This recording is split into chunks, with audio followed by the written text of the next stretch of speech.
ಇದ್ದಕ್ಕಿದ್ದಂಗೆ BP rice ಆಗೋಂಥದ್ದು, ಜೊತೆಗೆ ತಲೆ ಸುತ್ತು ಬರೋಂಥದ್ದು, ಬೇಡದೇ ಇರೋ ವಿಷಯಕ್ಕೆ ಈ ಬೇಡದೇ ಇರೋಂತಹ ಜನಗಳು ಅವ್ರ ಹತ್ರ. ಇವತ್ತಿನ ವಿಷಯ ಏನಪ್ಪಾ ಅಂತಂದ್ರೆ ಬಹಳ ಕುತೂಹಲಕಾರಿ. ಏನಪ್ಪಾ ಅಂತಂದ್ರೆ ನಾವು ಅಂಗಡಿಗೆ ಹೋಗ್ತೀವಿ, ಅಲ್ಲಿ ತುಂಬಾ ಅಟ್ರಾಕ್ಟಿವ್ ಆಗಿರ್ತಕ್ಕಂತಹ ರತ್ನಗಳು, ಹರಳುಗಳು, ಜೆಮ್ ಸ್ಟೋನ್ ಹಾಕಿದ್ಮೇಲೆ ನನ್ನ ಸಾಲ ಬಗೆಹರಿಯುತ್ತೆ, ನನಗ್ ಮದುವೆ ಆಗತ್ತೆ, ನನ್ನ ಓದು ಚೆನ್ನಾಗಿ ಉದ್ಧಾರ ಆಗತ್ತೆ, ಹೊಸ ಮನೆ ತಗೊಳ್ಬೋದು, ವಾಹನ ತಗೊಳ್ಬೋದು, ರೂಬಿ ತಗೊಳ್ಳಿ, ರೂಬಿ ಎಲ್ರಿಗೂ ಆಗ್ ಬರುತ್ತೆ, ಬಹಳ ಚೆನ್ನಾಗಿ ರೂಬಿ ಯಾರ್ ಬೇಕಾದ್ರೂ ಹಾಕ್ಬೋದು ಅಂತ ಹೇಳ್ಬಿಡ್ತಾರೆ. ಆದ್ರೆ ರೂಬಿ ಅನ್ನೋದು ಸೂರ್ಯನ ಒಂದು ಕಲ್ಲು. ಧ್ಯಾಯ ರಾಘವೇಂದ್ರಾಯ ಸತ್ಯಧರ್ಮರತಾಯ ಚ. ನಮಸ್ಕಾರ, ಪರಿಮಳ ಮೀಡಿಯಾ ಯೂಟ್ಯೂಬ್ ಚಾನೆಲ್ಗೆ ಸ್ವಾಗತ.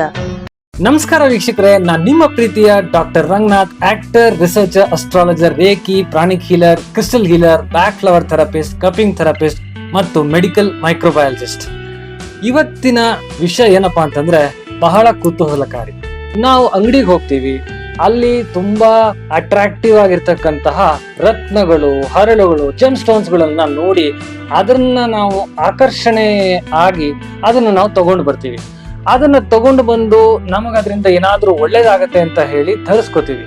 ಆದ್ರೆ ಇಷ್ಟೆಲ್ಲ ಕಷ್ಟಪಟ್ಟು ಹೋಗಿ ನಾವು ಸಾಲ ಸೋಲ ಮಾಡಿ ಅಲ್ಲಿ ಇಲ್ಲಿ ವಿಚಾರಿಸಿ ಚೆನ್ನಾಗಿದ್ಯಾ ಇಲ್ವಾ ಅಂತ ಕೇಳ್ಕೊಂಡು ಮಾಡಿ ತಂದು ಹಾಕೊಂಡ್ ಮೇಲೂನುವೆ ಅಥವಾ ಧರಿಸಿದ ಮೇಲೂನುವೆ ನಮಗ್ ಕೆಲವೊಂದ್ ಸತಿ ಅನ್ಕೊಂಡಿರ್ತಕ್ಕಂತ ರಿಸಲ್ಟ್ಸ್ ಗಳು ಬರೋದಿಲ್ಲ. ಕೆಲವೊಂದು ಆ ಜೆಮ್ ಸ್ಟೋನ್ ಹಾಕಿದ್ಮೇಲೆ ನಾವು ಎಷ್ಟೋ ಒಂದಷ್ಟು ಆಕಾಂಕ್ಷೆಗಳು ಇಟ್ಕೊಂಡಿರ್ತೀವಿ. ಈ ಜೆಮ್ ಸ್ಟೋನ್ ಹಾಕಿದ್ಮೇಲೆ ನನ್ನ ಸಾಲ ಬಗೆಹರಿಯುತ್ತೆ, ನನಗ್ ಮದುವೆ ಆಗತ್ತೆ, ನನ್ನ ಓದು ಚೆನ್ನಾಗಿ ಉದ್ಧಾರ ಆಗತ್ತೆ, ಹೊಸ ಮನೆ ತಗೊಳ್ಬೋದು, ವಾಹನ ತಗೊಳ್ಬೋದು, ಎಜುಕೇಶನ್ ಕಂಪ್ಲೀಟ್ ಆಗಿ ನನಗೆ ಇನ್ನ ಒಳ್ಳೆ ಕೆಲಸಗಳು ಸಿಗಬಹುದು. ಸೊ ಈ ತರ ಎಲ್ಲ ಒಂದು ಆಸೆಗಳಿಂದ ನೀವು ಏನ್ ಮಾಡ್ತೀರಾ, ಹೋಗ್ಬಿಟ್ಟು ಒಂದು ಜೆಮ್ ಸ್ಟೋನ್ ಅಂಗಡಿಯಲ್ಲಾಗ್ಲಿ ಅಥವಾ ಒಂದು ಗುರೂಜಿ ಅಥವಾ ಅಸ್ಟ್ರಾಲಜರ್ಸ್ ಗಳಾಗ್ಲಿ ಅವ್ರ ಹತ್ರ ನೀವು ಒಂದು ಕಲ್ಲು ಅಥವಾ ರತ್ನವನ್ನ ತಗೊಂಡ್ ಬರ್ತೀರಾ. ಆದ್ರೆ ಈ ರತ್ನಗಳು ತಂದ ಮೇಲೂ, ನೀವು ಧರಿಸಿದ ಮೇಲೂ ಅದರಿಂದ ಯಾವುದೇ ತರಹ ಪಾಸಿಟಿವ್ ಇಂಪ್ಯಾಕ್ಟ್ ಬರೋದಿರ್ಲಿ, ಹಾಕೊಂಡ್ಮೇಲೆ ಯಾಕೋ ಒಂದ್ ಸ್ವಲ್ಪ ಲೈಟ್ ಆಗಿ ತೊಂದರೆನೇ ಶುರು ಆಯ್ತು ಅಂತ ನಿಮಗೆ ಅನ್ಸ್ತು ಅಂತಂದ್ರೆ ಇದಕ್ಕೆ ಸುಮಾರು ಕಾರಣಗಳಿವೆ. ಸೊ ಇದ್ ಯಾವ್ಯಾವ ಕಾರಣಗಳಿಂದ ಯಾಕೆ ಈ ತರ ಆಗತ್ತೆ ಅನ್ನೋದೆಲ್ಲ ನಾನು ನಿಮ್ಗೆ ಈ ವಿಡಿಯೋದಲ್ಲಿ ಅಥವಾ ಈ ಸಂಚಿಕೆಯಲ್ಲಿ ನಾನು ತಿಳಿಸ್ತಾ ಹೋಗ್ತೀನಿ. ಸೊ ಮೊದಲನೇದಾಗಿ ನೀವೊಂದು ಅಂಗಡಿಗೆ ಹೋಗ್ಬೇಕಾಯ್ತು ಅಂತಂದ್ರೆ ಅಥವಾ ನೀವು ಗುರುಗಳನ್ನ ನೋಡ್ಬೇಕು ಅಂತಂದ್ರೆ, ಒಂದು ರತ್ನವನ್ನ ಧರಿಸ್ಬೇಕು ಅಂತಂದ್ರೆ ಯಾವ್ಯಾವ ಕಾರಣಗಳು ಅಥವಾ ಯಾವ್ಯಾವ ಫ್ಯಾಕ್ಟರ್ಸ್ ನೀವು ಇಂಪಾರ್ಟೆಂಟ್ ಆಗಿ ಪರಿಗಣಿಸ್ಬೇಕು ಅನ್ನೋದನ್ನ ನಾನು ನಿಮ್ಗೆ ಹೇಳ್ತೀನಿ.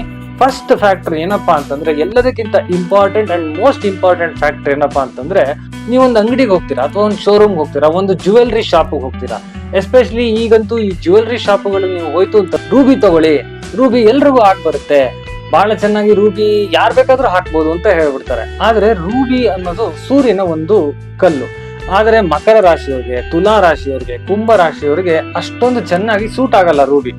ಅಂಥವ್ರು ರೂಬಿ ಹಾಕಿದಾಗ, ನನ್ನ ಹತ್ರ ಸುಮಾರು ಜನ ಬಂದಿದ್ದಾರೆ, ಅಂಥವ್ರು ರೂಬಿ ಹಾಕಿದಾಗ ಅವರಿಗೆ ಇದ್ದಕ್ಕಿದ್ದಂಗೆ BP ರೈಸ್ ಆಗೋಂಥದ್ದು, ಜೊತೆಗೆ ತಲೆ ಸುತ್ತು ಬರೋಂಥದ್ದು, ಬೇಡದೇ ಇರೋ ವಿಷಯಕ್ಕೆ ಈ ಬೇಡದೇ ಇರೋಂತಹ ಜನಗಳು ಅವ್ರ ಹತ್ರ ಜಗಳಕ್ಕೆ ಬರೋದು. ಸೊ ಈ ತರ ಕೆಲವೊಂದಷ್ಟು ಸನ್ನಿವೇಶಗಳು ನಮ್ಗೆ ನೋಡೋದಕ್ಕೆ ಕಂಡು ಬರುತ್ತೆ. ಸೊ ಈ ತರ ಬಂದ ತಕ್ಷಣವೇ ಅವ್ರು ಅದನ್ನ ಏನೋ ಯಾಕೋ ಇದು ಹಾಕಿದ್ಮೇಲೆ ಸೆಟ್ ಆಗ್ತಿಲ್ಲ ಅಂತ ನೀವು ಅದನ್ನ ಫೈಂಡ್ ಔಟ್ ಮಾಡ್ಕೊಳ್ಬೇಕು, ನೀವೇ ಪರೀಕ್ಷಿಸ್ಕೊಳ್ಬೇಕು. ಸೊ ಅದಾದ್ಮೇಲೆ ನೀವು ಅದನ್ನ ಹಾಕಬೇಕಾ ತೆಗಿಬೇಕಾ ಅನ್ನೋದನ್ನ ನೀವು ಡಿಸೈಡ್ ಮಾಡ್ಕೊಳ್ಬಹುದು.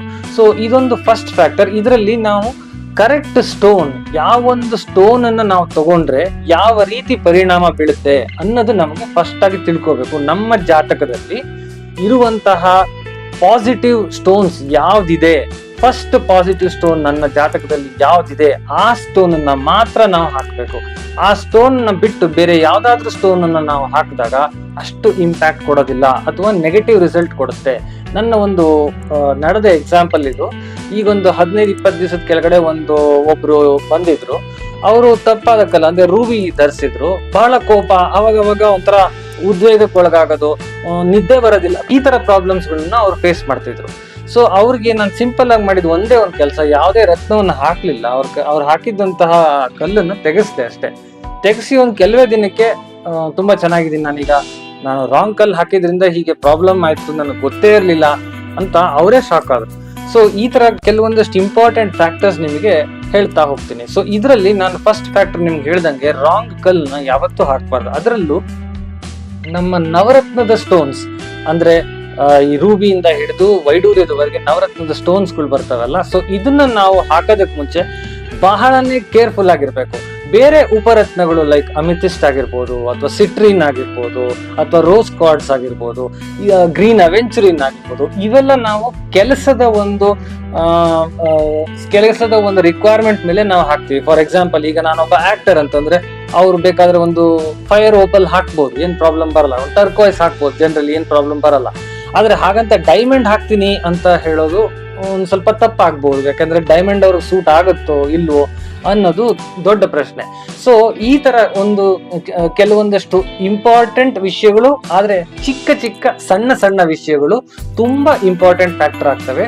ಸೊ ಫಸ್ಟ್ ಪಾಯಿಂಟ್ ನೀವು ಯೋಚನೆ ಮಾಡ್ಬೇಕಾಗಿರೋದು ಏನು ಅಂತಂದ್ರೆ, ಈ ಒಂದು ರತ್ನವನ್ನ ನಾನು ತಗೊಂಡು ಹಾಕೊಳ್ಳೋದ್ರಿಂದ ನನಗೆ ನಿಜವಾಗ್ಲೂ ಒಳ್ಳೇದಾಗತ್ತಾ ಅಂತ ತಿಳ್ಕೊಳ್ಳುವಂತ ಒಂದು ಪ್ರಕ್ರಿಯೆ. ಸೊ ಅದನ್ನ ತಿಳ್ಕೊಂಡು ನೀವು ಹಾಕೊಳ್ಳಿ. Okay, so thank you very much and ನಮಸ್ಕಾರ. ಪೂಜ್ಯಾಯ ರಾಘವೇಂದ್ರಾಯ ಸತ್ಯಧರ್ಮರತಾಯ ಚ. ಇದೇ ರೀತಿ ಇನ್ನೂ ಹೆಚ್ಚು ವಿಷಯವನ್ನು ತಿಳಿಯಲು ನಮ್ಮ ಪರಿಮಳ ಮೀಡಿಯಾ ಯೂಟ್ಯೂಬ್ ಚಾನಲ್ ಅನ್ನು ಸಬ್ಸ್ಕ್ರೈಬ್ ಮಾಡಿ, ಲೈಕ್ ಮಾಡಿ, ಶೇರ್ ಮಾಡಿ. ಧನ್ಯವಾದಗಳು.